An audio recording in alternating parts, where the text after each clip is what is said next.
apparent disagreements between the two sides on the fate of hundreds of inmates.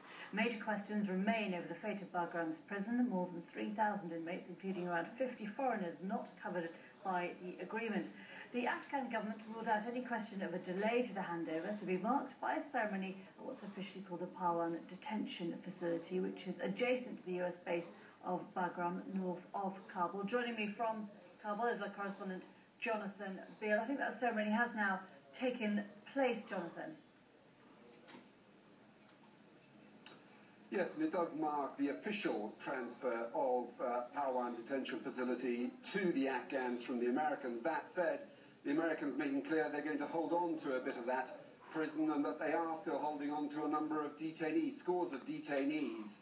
They picked up 600 detainees since March, since when this agreement was signed to hand over the prison, and those, as we understand, are not being handed over immediately. Indeed, the Americans, the crux of the disagreement is the Americans saying that they still have a right to pick up detainees on what they say is the battlefield, and then to question those detainees, the Afghans believing that those detainees should be handed over within 72 hours. Now, I'm joined by Hekmat Karzai, who's from an Afghan think tank, the Centre for Conflict and Peace Studies. Is this progress? In my opinion, yes, it is a step in the right direction. To have 3,100 detainees transferred to Afghan security forces, it's a positive step, but there are a lot of obstacles that still need to be addressed, and there are a lot of legal questions that need to be answered. Why aren't the Americans handing over all the detainees to the Afghans?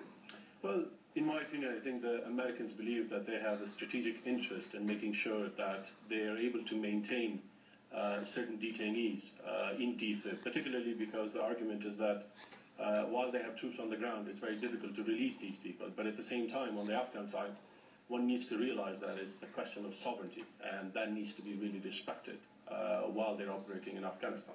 But for the Americans, it's an issue of trust.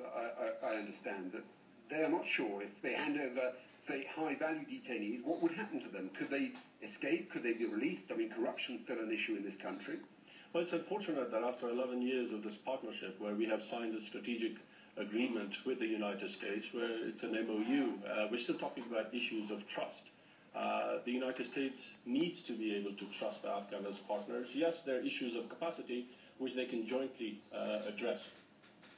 There are human rights groups saying that their concerns, that the Afghans and the Americans have made a secret agreement to detain some of these individuals without judicial review, without a legal process. In other words, suggesting that this could become a Guantanamo in Afghanistan. Is that a concern that you share?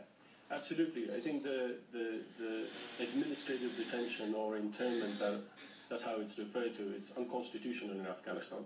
And most Afghans are quite concerned because it allows either Afghan authorities or foreign authorities to be able to hold someone without any due process, without any kind of prosecution. So it's completely concerning to the Afghans to be able to deal with this in a timely manner. Hekmat Karzai, thank you very much. As I said, that official ceremony, we understand, has now taken place, but clearly still disagreements between the Afghans and the Americans about some of those individuals being held at that detention facility. Jonathan Beale in Kabul, thank you very much indeed. Sally is here with all the business.